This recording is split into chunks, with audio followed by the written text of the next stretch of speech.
Yes, Call of Duty. That annual series that probably makes too much money for its own good. For the past 5 or even more years, the games have strived for that shining badge of mediocrity and still making a killing, slowly losing that consumer goodwill.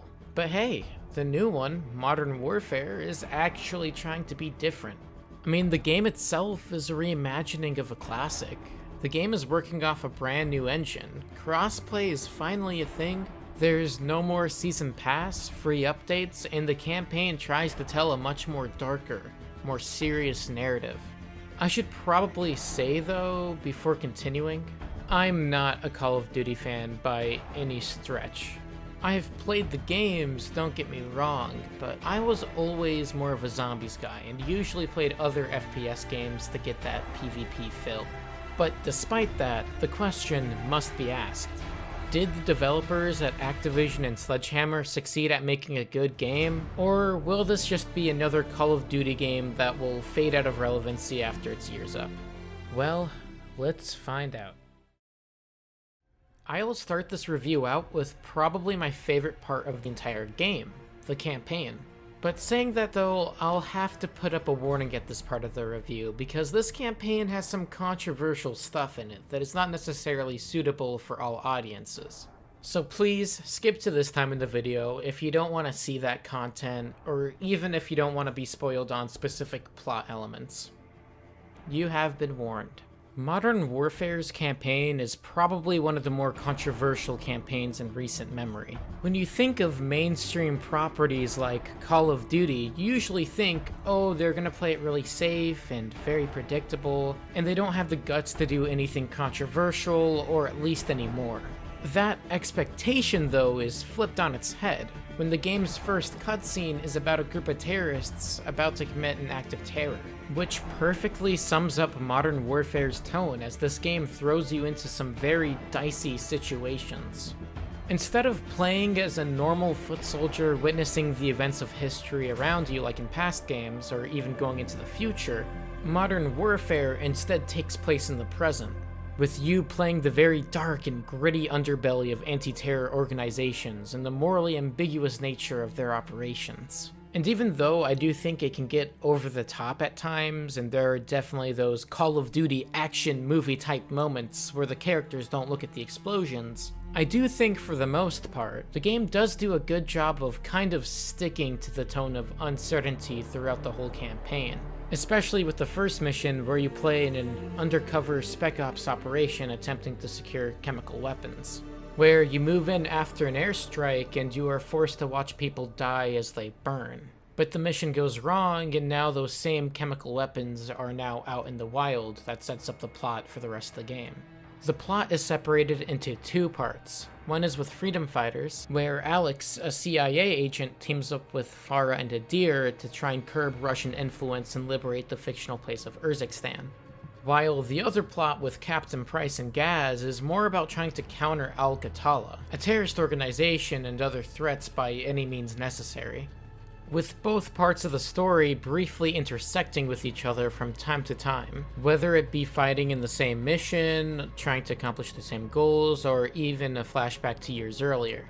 Even though the game is centered around a fictional place, some people would say the plot still feels pretty realistic. And I have to give credit to Sledgehammer because they did their homework. A lot of events and plot points in this game echo real-life events, whether it be an attack on an American embassy, sort of like Benghazi, or the Russian occupation of Urzikstan that gives me Ukraine vibes. Everything seems plausible to an extent, with the main cast of characters being, for the most part, likable and human.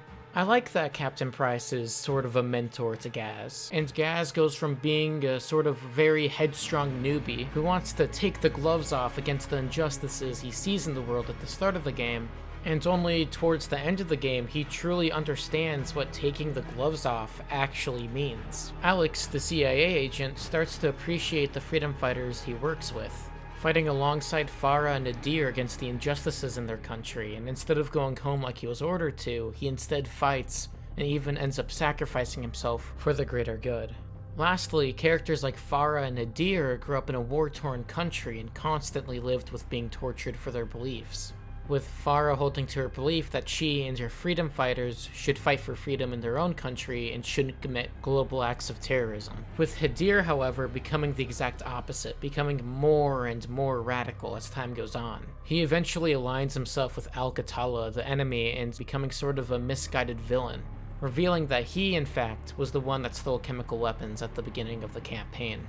The main characters in Modern Warfare really drive the game forward, and the story in Modern Warfare, in short, is really good. But that being said, it has flaws. My main problem with the story is the villains. One is generic evil Russian, while the other one is generic evil terrorist guy.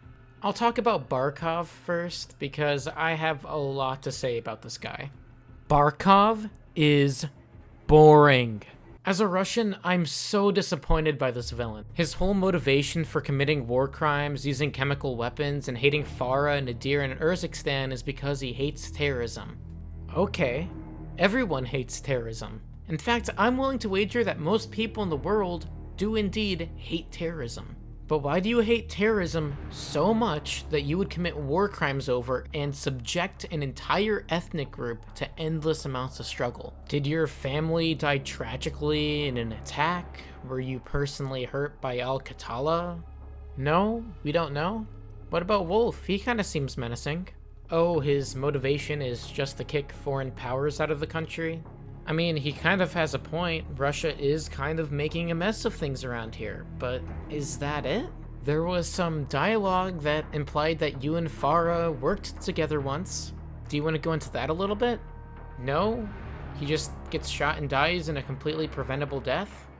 What about Barkov? Oh, he also just dies as well.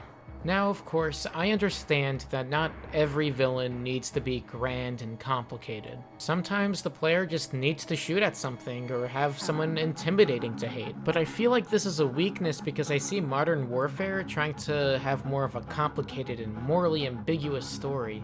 But the villains themselves are just cardboard cutouts. I'm just thinking about this for a second. What if Barkov was an influential general or politician from Moscow that saw the situation in Urzikstan as a way to grow his own personal power and fame?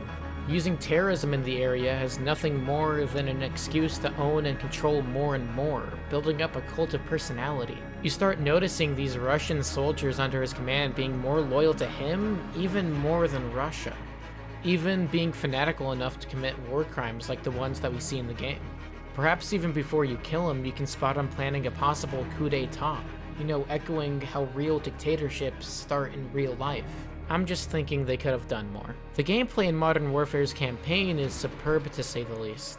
It does a good job of making the player have fun and feel immersed in this world. It's very cinematic, and Modern Warfare and its cutscenes just look breathtaking at times. Some of my favorite missions in Modern Warfare are not the crazy bombastic ones, but rather the more slow-paced missions. It's sort of why I like Halo 3 ODST so much. The levels allow the player to breathe and fully take in what is happening, instead of just trying to have you on an adrenaline rush the entire time, and it makes you appreciate those firefights even more. Another thing I like is how Modern Warfare informs the player. Instead of the game telling the player, oh, the Russians are really bad, and dude, they do so many war crimes I can't even count at this point, like in other games. Modern Warfare actually takes the time and shows you what is happening through in-game environmental storytelling, which is automatically going to draw way more attention and emotion from the audience rather than just some boring dialogue before a mission. The level design can also be very creative at times, and it always has you on your toes. For example, Captain Price and Gaz's missions are usually centered around stealth and certain Spec Ops operations that can turn ugly at a moment's notice, like breaking into certain houses unannounced and trying to make a split-second decision of friend or foe, especially when a lot of these terrorists look like normal people. Another mission that was memorable was going into an embassy that was under attack and you had to navigate and assist them to safety. In fact, that whole embassy mission in general was pretty insane. Then probably one of the most controversial moments of the game was when you were in St. Petersburg and you had to interrogate a terrorist that wouldn't speak, so you literally had to bring in his wife and son into the interrogation room, and to threaten to kill them to make him talk. Modern Warfare isn't afraid to make you uncomfortable, and there are many, many more moments like this. The other plot of the game with Alex, Farah, and Adir is a lot more bombastic, like taking over an airbase or a prison break, with controversial missions also sprinkled in. The campaign hits hard sometimes, but that's why I like it so much. Each level of the campaign feels like an episode of a very good TV show, even if it's not necessarily perfect. Oh yeah, I should probably mention the game is banned in Russia currently, because it does not necessarily portray the Russian military in the best light, and kind of puts America on a pedestal. All I can really say is yikes. Some people even go as far as saying that the game is Russophobic in American propaganda, which is something I completely disagree with, but I can see why some people can come to that conclusion. If you don't know, I'm actually Russian, so I feel like I have to sort of speak on this a little bit. I personally don't really care because this is a Call of Duty game, and I'm usually pretty liberal with games and media doing really whatever they want, as long as they tell a pretty compelling story. And I even talked with other Russians that are a lot more in tune with the culture and country than I am, that also disagree with the sentiment that the game is Russophobic. In my opinion, the game's messaging is more than just Russians bad. It's more about the fact that this is a messed up situation and a terrible proxy war. More or less what humanity is capable of, not just the Russians. That being said though, I have to say Modern Warfare is probably one of my more favorite campaigns I've played, and even though I could go way more in depth, I feel like I should just leave that there and move on with the rest of the video. If you already have Modern Warfare, I recommend playing the campaign. However, if you want to get the game for the campaign only, I would maybe recommend waiting until it's cheaper. Anyways, onto the multiplayer. I've said this in the intro and I'll say it again. I am no Call of Duty fan. I don't play the multiplayer in COD a lot. It's just not my thing. If you don't know, my background for PvP games is Valorant, Overwatch, and occasionally Counter-Strike and Rainbow Six. That being said, I actually like Modern Warfare's multiplayer. The controls are tight, the shooting in the game feels satisfying, the servers run pretty well, and the game is just fun to play. The only big criticism I have for it is that the maps can feel very hit or miss at times. Like at times you could get really fun maps like Azure Cave where the cave portion of the map is super fun to travel and fight through. Or you can get Shipment where it's so cramped and crazy you'll either have 10 kills or 100 kills. Or you get maps like Piccadilly or Euphrates Bridge where I have to contemplate my existence half the time. It's gotten better since release. There has been more post-launch support, and some of the newer maps are fun, even some of the classics are back like Rust, but whenever I see maps like Piccadilly or Euphrates Bridge boot up, I just don't want to play the game anymore. The game modes in this game also consist of the standard team deathmatch, hardcore modes, gun game, yada yada yada. Most people already know those game modes. But probably my favorite game mode, which is completely unique to this game, is night mode. This game mode is just awesome. This game mode takes place at night or in dark areas and takes full advantage of the night vision that your character has, and flips many of the rules normal and fast-paced FPS shooters on its head. Oh, you like to put laser sights on your guns in COD? Oops, now that's a giant liability because in night vision people can see that from like 5 miles away. You keep running around and getting killed with people in cheap positions that wouldn't be there otherwise? Oh, maybe you need to play a little bit more methodically. Oh, you just turned on the lights, literally blinding everyone and lighting up the entire map? Now your whole team hates you, and you're a garbage, inconsiderate human being. Yeah, you know who you are, and I don't care for your excuses that you give me. I also like the little transition animations before each match. That's a nice attention to detail. Now, there are 3 more totally different game modes in Modern Warfare that I won't really go in depth about, but sort of deviate from the core multiplayer. One is Spec Ops, a co-op 4-player mode that continues the story from the campaign. Ground War, a 100-player game mode, which, let's face it, was probably a test for Warzone. And finally, Warzone, an 150 to 200-player battle royale that I'm actually going to talk about in a later video, not this one. Spec Ops is fine, but I never really got into it. I like that Sledgehammer isn't trying to do zombies anymore, and I like the idea of having a mini-series after the campaign for those who want it. Ground War is a 5.50v50 battlefield game mode. It's fun for the first time, but I can tell the devs were not used to making maps this big, and the game mode sort of reflects that. It's just one of those things that you think would be fun, but you end up getting killed from angles that you would never expect, but I guess that's just Modern Warfare's map design in a nutshell. The last two things I'll talk about multiplayer for this review is the progression and the crossplay. Weapon customization and progression is really good in Modern Warfare. Keep in mind, I haven't played a game like COD in a while, so I don't know how a game like this would normally operate. There's a lot of customization for weapons, like with sights, laser sights, perks, kill streaks, etc. Over time, a player can level up an individual gun and unlock more attachments for it, and over time the gun will get better and more fun to play with. I like that some guns like the revolver are normally really bad, but if you stick with it and level it up, you can completely change up its playstyle by switching up the ammo and making it a pocket shotgun with snake shot rounds. Little goofy things like this really just make the game for me. I should probably say though that these attachments aren't usually too overpowered.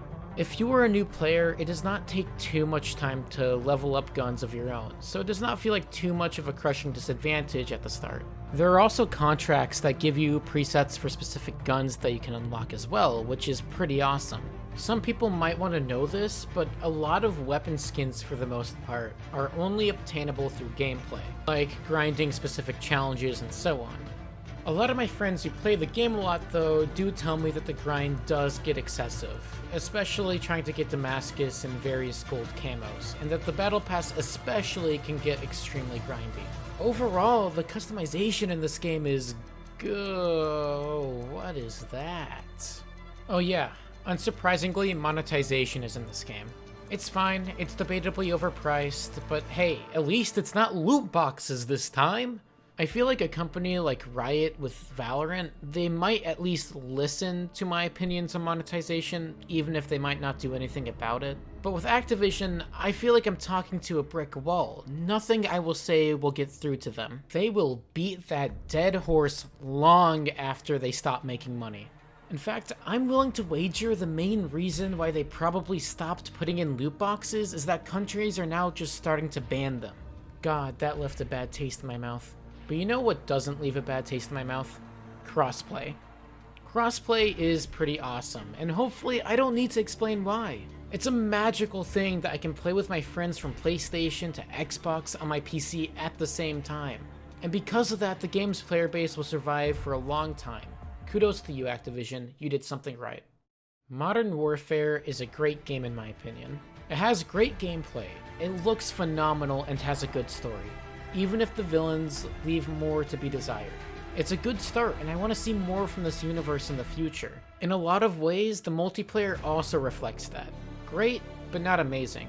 I feel like for some maps, the map layout and spawn locations were designed by 2-year-olds at times. Don't even get me started with Piccadilly. Modern Warfare 2019 gets an 8 out of 10. Keep an eye out for my eventual Warzone review. And I'm out.